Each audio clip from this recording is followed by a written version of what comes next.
ठीक ठीक, सुनिए राकेश भाई, मेरे दिल को तकलीफ पहुंचा है। कल तक मुसलमानों के दरवाजे पे भीख मांगता था हेमंता विश्व शर्मा, और नारायण राणे का बेटा मुसलमान जब कांग्रेस में था भीख मांगता था। आज देखिए कुछ भीख आज मुसलमानों के लिए ज़ारू करना है। इस तरह की भाषा शोभा नहीं देती है इनको, प्लीज। ये जाहिलपन है। व्यक्ति के खिलाफ मैडम, ये क्यों शब्दावली वाले व्यक्ति को डिबेट में नहीं बैठना चाहिए। हटा दीजिए इनको भाई साहब, ये बदतमीज आदमी है। नहीं, ये 1 मिनट 30 सेकंड और आदिल बोलिए, आचार्य जी आता हूं, फिर मैं विजय शर्मा के पास जाऊंगा, फिर आचार्य जी आपके पास आऊंगा। 30 सेकंड आदिल और बोलिए, प्लीज शब्दों का ध्यान रखिए। चौक चौराहे पर बोल लीजिएगा जिसको जो मना है। सुनिए हाँ राकेश साहब, राकेश साहब, महाराज पुलिस से पूछिए हमारे नबी के शान में यती महाराज ने क्या कहा। गाजियाबाद पुलिस से पूछिए, उत्तर प्रदेश पुलिस से पूछिए हमारे नबी के शान में रामगिरी महाराज ने क्या कहा। ये मोदी सरकार क्या कर रही है, ये फडणवीस, ये योगी क्या कर रहे हैं। हम आवाज उठाएंगे। मेरे नबी मेरी वजूद से ज्यादा है, मेरी पहचान है, मेरी वजूद है। मेरा नबी से इससे क्या लेना देना है। आऊंगा सुबह एक बार। और ये विजय शर्मा सरकार, विजय शर्मा जी रिप्लाई सीधे आप लोगों पर कि आप लोग। और आदिल भाई एक चीज है, वोट मांगने को भीख मांगना नहीं कहते हैं। वोट मांगने को भीख मांगना नहीं कहते विजय शर्मा। भीख मांगना कहते हैं, जाकर पूछे जो वोट मांगता है। हम लोग वोट की भीख ही मांगते हैं सर। ये जो जहरीली भाषा बोलते हैं ना, आदिल और आदिल की पार्टी, इनके अकबरुद्दीन जी ने क्या बोला था 2012 में, सबको याद है ना पूरे देश में। उन्होंने भी ऐसी जहरीली भाषा बोली थी कि आप 15 मिनट के लिए पुलिस हटा लीजिए, हम 25 करोड़ है। अरे जहरीली भाषा, ये कांग्रेस पार्टी एक मिले जुले, एक ही थैली के चट्टे बट्टे हैं। कांग्रेस पार्टी इनके समर्थन में अपना कोई उम्मीदवार नहीं उतारती है हैदराबाद में, इनको समर्थन देती है। तो ये सारे जो तुष्टिकरण की चाशनी, अब इनसे पूछिए एक क्वेश्चन कि इनके लिए संविधान बड़ा है या इनके लिए धर्म बड़ा है। कभी ये संविधान की ओट में आ जाते हैं कि संविधान खतरे में, कभी इनके लिए धर्म बड़ा हो जाता है। भाई जिसके लिए फुल बेंच ने सर्वसम्मति से फैसला दिया हो यहां भव्य राम मंदिर बनेगा, तो उसके ऊपर आप उंगली उठाने वाले कौन होते हो? आप सुप्रीम कोर्ट से बड़े हो, आप संविधान से बड़े हो, आप कानून से बड़े हो? बताइए आप मुझे। देश के सामने इस तरह की बेतुकी बातें करना देश में आग लगाने के बराबर है। ठीक ठीक, आदिल छोटा रिप्लाई फिर आचार्य जी आपके पास। मुस्लिमों को बरगलाना, मुस्लिमों को अनपढ़ रखना, उनके पास किसी तरह की योजना का फायदा नहीं पहुंचाना, और इसी तरह की जहरीली भाषा बोलते रहे, देश को कमजोर करने वाली बातें करते नहीं। ये इनका कार्य है सर। राकेश साहब, पहला दलित मेयर हैदराबाद का हमने बनाया। अभी बीएमसी में एक दलित विजय सर को बीएमसी घटक दल का नेता बनाया। दारुसलाम में देखिए, माथे पे टीका हो, तिलक हो, पगड़ी हो, क्रॉस हो, सबका इस्तकबाल है। बैरिस्टर असदुद्दीन ओवैसी साहब के खिलाफ कांग्रेस पार्टी ने भी कैंडिडेट दिया था। इनको जानकारी नहीं है, फिरोज खान कैंडिडेट थे। हम जाकर अकबर ओवैसी साहब कंस्टिट्यूएंसी में पूछिए, कोरोना में गैर मुस्लिम कॉलोनी में, हिंदुओं के कॉलोनी में भी उसी तरीके से अनाज बांटा था जिस तरीके से मुस्लिम भाई में बांटा। लाल दरवाजा मस्जिद के लिए 10 करोड़ रुपया दिलवाया था। तो आदिल भाई, अगर आप सबके लिए ऐसा कर रहे हैं, राकेश जी मत बोलिए। आदिल भाई, आप सबके लिए ऐसा कर रहे हैं और आपको सब समुदाय की चिंता है, तभी आचार्य विक्रमादित्य जी बार बार क्यों ये कहा जाता है कि कयामत तक बाबरी, कयामत तक बाबरी, जिसका जवाब आज सीएम योगी ने दिया कि कयामत का दिन आएगा कि नहीं आएगा, लेकिन बाबरी नहीं बन पाएगी। आपको देखिए, ये जो भी बोलते रहे, जो ना बाबरी रही ना बाबरी सोच रही, और जिनके दिमाग में आज भी बाबरी चल रही है ना, तो बाबरी का भूत घूमता फिर रहा है। बाबरी का भूत समझ अपने घर में बना ले जो बना रहा है, लेकिन भारत की इस जमीन के अंदर ना तो बाबरी रह सकती है, ना बाबरी रही, ना बाबरी बनने दी जाएगी।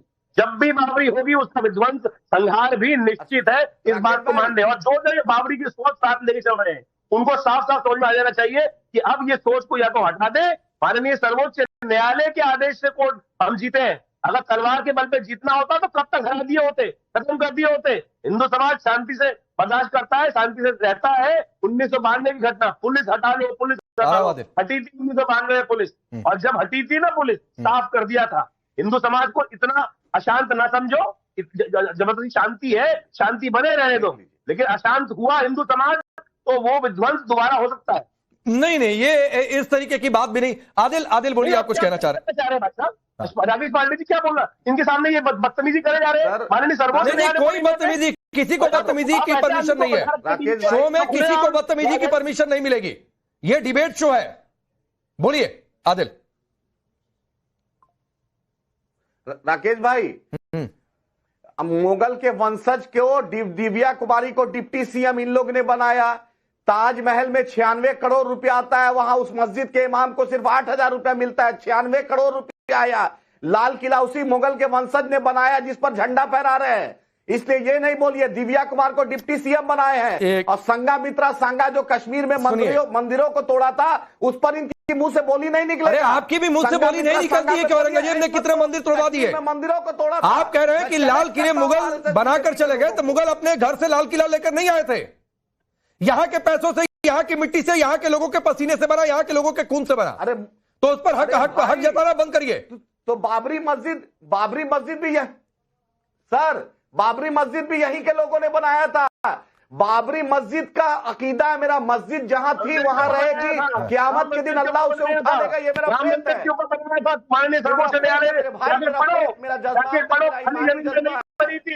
मंदिर के ऊपर बनी थी, माननीय सर्वोच्च न्यायालय राकेश जी, मुझे एक सवाल पूछ लीजिए प्लीज, एक सवाल पूछ लीजिए। मैं आज वंस एंड फॉर ऑल आप सब लोगों से एक सवाल पूछना चाहती हूं। मुझे बस इतना बता दीजिए कि क्या किसी के मंदिर को विध्वंस करके, विकृत करके, तोड़ के अगर हम मस्जिद बना दे तो वो मस्जिद जायज है? हाँ या ना में इतना जवाब दे दीजिए, उसके बाद इस डिबेट पे आगे बढ़ा जाएगा।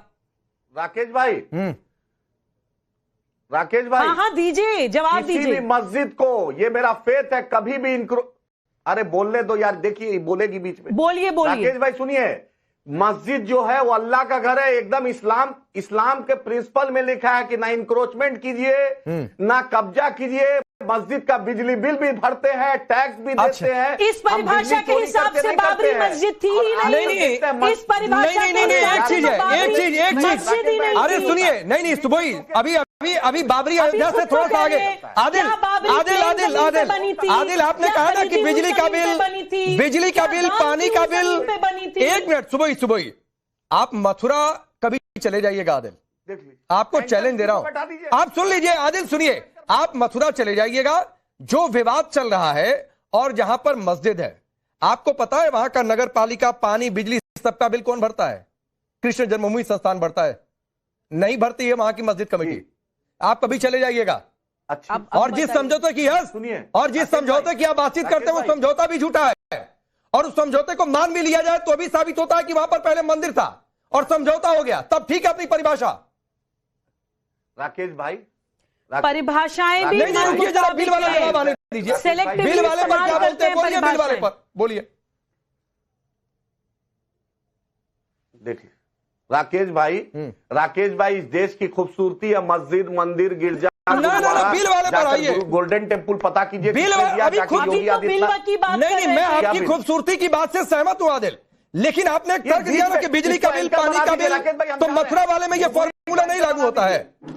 सुबह को बना दीजिए एंकर, हम जा रहे हैं। नहीं सुबह ही नहीं बोल रही है, मैं आपसे बात कर रहा हूं। आप पैनल में बैठ जाइए, सुबह को एंकर बना दीजिए। नहीं सुबह बीच में बोलेंगे, आप बैठिए। अरे बैठिए, गुस्सा नहीं, बीच में टोकती है। अरे नहीं टोकेंगे, चलिए नहीं टोकेंगे। आप ऐसे गुस्सा होकर उठते नहीं है। अभी थोड़ी देर पहले प्यार की बात कर रहे थे, अब उठने की बात करने लगे। अच्छा तो नहीं लगता है। बिल वाली बात पर जवाब दीजिए, मथुरा में नहीं लागू होता है, बीच में टोकती है, टेंशन हो जाता है। अरे नहीं टेंशन लीजिए भाई, पानी वानी रखा करिए, कहिए तो पानी भिजवा दूं, कहिए तो पानी भिजवा दूं। बस बताइए बिल वाली बात मथुरा में लागू होती है कि नहीं? आपकी मोहब्बत का आपकी मुस्कुराहट ही पानी है मेरे लिए। सुनिए, अच्छी बात है, मैं उस कमेटी के लोगों का, मैं इस देश के हिंदू भाइयों का शुक्रिया अदा करता हूं, उस कमेटी के लोग का शुक्रिया अदा करता हूं कि हिंदू मुसलमान की यही भारत की पहचान है। दोनों वहां के हिंदू मुसलमान, हम थोड़ी मस्जिद के सामने डांस करते हैं, मस्जिद के सामने ऐसा डांस करते हैं लेके कि शैतान सामने आ गया है। मस्जिद के सामने डांस देखते हैं, हाँ नागिन डांस देखते हैं मस्जिद के सामने। आदिल भाई, नागिन डांस से आगे बढ़िए। तो मैंने आपसे पूछा कि ये बिल वाली बात मथुरा के केस में एक्सेप्शन है क्या? मेरे भाई, let honourable court decide, let इस देश की अदालत को फैसला होने दीजिए। तो भाई आप तक दे रहे थे ना कि हम बिल भी अपना भरते हैं, हम पानी का बिल भी अपना भरते हैं। मैं उसी आधार पर पूछ लिया। आप कह रहे हैं फिर खूबसूरती की बात, फिर let the court decide. Rakesh भाई एक नहीं, और जब कोर्ट ने राम मंदिर डिसाइड कर दिया तो उसको बार-बार बाबरी क्यों बोलते हैं? प्लीज नहीं, अभी सिर्फ मेरे और आदिल की बीच बात हो रही है। आदिल बोलिए। देखिए, अरे रोक दिया, गुस्सा नहीं, दिमाग कंट्रोल। राकेश साहब, मैं उन लोग का राकेश साहब, मैं उन लोग का शुक्रिया अदा करता हूं। This is exception case my dear brother.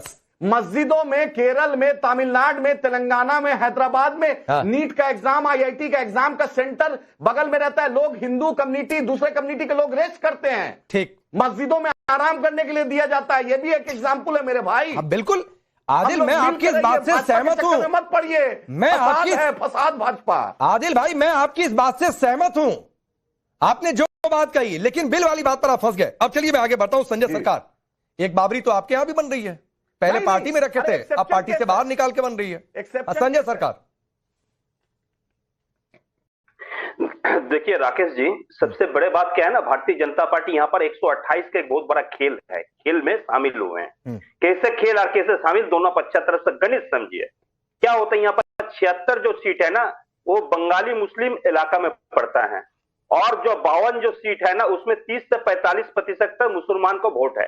तो 128 में लास्ट टाइम टीएमसी 127 सीट जीते थे, काय से बाला जीते थे। तो भारतीय जनता को इतना मालूम पड़ा है, भारतीय जनता पार्टी को, अगर ये तोड़ नहीं पाएंगे 128 को, तो 166 में 147 मिलना बहुत नामुमकिन बात है। तो इसको क्या करते हैं, उसके लिए, इसको तोड़ने के लिए भारतीय जनता पार्टी एक षड्यंत्र रची है। कैसे रची है, जो इसको किसी भी तरफ से हुमायूं कबीर को समर्थन हमको करने पड़ेंगे। हमने मुंह पे तो बहुत बहादुरी के बाद बोल देंगे, हमने कुछ भी तोड़ेंगे, लेकिन ये तोड़ेंगे नहीं, तोड़ने के लिए भी नहीं आएंगे। जैसे जैसे मैं देखिए, इसको खिलाफ भी कोर्ट में एक केस हुआ था, कोलकाता हाई कोर्ट में। जस्टिस था, जस्टिस सुजय पाल और जस्टिस पार्थसारथी सेन का जो ये बेंच है, इसमें डायरेक्ट बोला है, इसमें हम कुछ भी हस्तक्षेप नहीं कर सकता, किसी को नाम पे भी मस्जिद बना सकता है, अपना कोई हस्तक्षेप नहीं है। भारतीय जनता पार्टी इसको क्यों करना चाहिए, इसको मालूम है अगर 128 हम तोड़ देंगे तो बढ़िया तरफ से बंगाल में सत्ता में आ सकते हैं, लेकिन ये भी मुमकिन नहीं है। एक छोटी सी बात का जवाब दीजिए, फिर विजय शर्मा आपकी बात का रिप्लाई करेंगे। एक छोटी सी बात ये कि अगर आपका ये कहना है, अब ये बातें खत्म क्या, संजय भाई आप ही के पास हूं, मैं बात खत्म ही नहीं किया, मेरे को बात नहीं बोलने देते। अरे सिर्फ एक चीज ऐड कर रहा हूं, बोलिए आप, बोलिए, मैं आप ही के पास हूं। मैं सिर्फ ये बात कह रहा हूं कि अगर आपकी परिभाषा के हिसाब से मस्जिद बनाना किसी का और किसी और का उसको सपोर्ट करना, वोट बैंक को तोड़ना है, तो फिर मंदिर बनाना क्या है, बताइए। नहीं, मैं तो देखिए, मैं तो हर कम्युनिटी के लिए, दुर्गायन के लिए बना रहे हैं, यहाँ पर न्यू टाउन में, सिलीगुड़ी में महाकाल, दीघा में आपको मतलब जो जगन्नाथ देव का मंदिर बना है, मंदिर बना है, यहाँ पर बना है, सब चाहिए। हम तो यहाँ पर सबको लेके चल, हिंदू, मुसलमान, ईसाई, सिख, सबको लेके चलना चाहते हैं। लेकिन मेरे देश में क्या हो गया मालूम है, रावण हमने पालने नहीं देंगे साधुओं को बेस में।